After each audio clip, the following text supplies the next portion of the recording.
අයිබෝවන් මම තිනිල් බිහංසා විදක් මාධ්‍යංශයට අදවස උණුසුම් කළ පුවත් රසක් ලැබෙමින් පවතිනවා. විශේෂයෙන් ක්‍රීඩා අංශයෙන් 2025 කලාප මලල් ක්‍රීඩා සඳහා සහභාගී වූ නවෝදයා පුන්සදින් සෝරිය මීටර් 100 ධාවන තරඟ ඉසව්වෙන් ප්‍රථම ස්ථානය ලබා ගනිමින් පළාත් ක්‍රීඩා තරඟාවලිය සඳහා සුදුසුකම් ලබා ගන්නවා. දුර පැනීමේ ඉසව්වෙන් තුන්වෙනි ස්ථානයද ලබා ගන්නවා. ඔබට මතක ඇති ඊයේ දිනේදී අප නිවේදනය කරන්නට යෙදුණා ඇය මීටර් 60 ධාවන තරඟයේ ප්‍රථම ස්ථානය ලබාගත් බව. කොට්ටාස් තරඟවලින් ඇය දක්ෂතම ක්‍රීඩිකාවට හිමි පදක්කම හිමි කරගන්නවා. කලාප මට්ටමේද ඇයට 12/15 දක්ෂතම ක්‍රීඩිකාවට හිමි පදක්කම ලබා ගැනීමට බොහෝ දුරට හැකි වෙතයි අප විශ්වාස කරනවා. එමෙන්ම තරඟාවලියේ 12/15 බාලිකා 54ට සහාය දීමේ තරඟයේ අප පාසල දෙවන ස්ථානය ලබා ගනිමින් පළාත් තරඟ සඳහා සුදුසුකම් ලබනවා.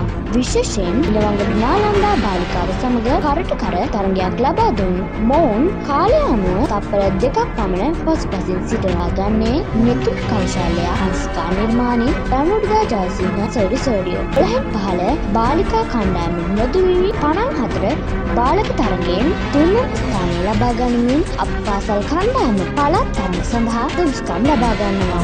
විශ්මිත පබසර උවිත කුෂාන් අදීශ එහඟ යසාන් විහංස තරඟය සඳහා සහභාගී වූ. මේ අතර 18න් 15 යගුලිය විසිකිරීමේ තරඟ ඉසව්ව 10 වසරේ ඉගෙනුම ලබන දෙනිත් විහස්තා සොයුරිය දෙවන ස්ථානය ලබා ගනිමින් පළාත් තරඟ සඳහා සුදුසුකම් ලබනවා. ඉතින් මෙවර කලාප මලල් ක්‍රීඩා ඉසව් රසක් ජයග්‍රහණය කරමින් පළාත් තරඟ සඳහා පත් වූ අප පාසලේ සර්ට් සෝරියන්ට විද්‍යාල්පතිතුමා ප්‍රධාන ආචාර්ය මණ්ඩලයේත් අනධ්‍යයන කාර්ය මණ්ඩලයේ පිළිම දුවා දරුවන්ගේ උණුසුම් සුබපැතුම්.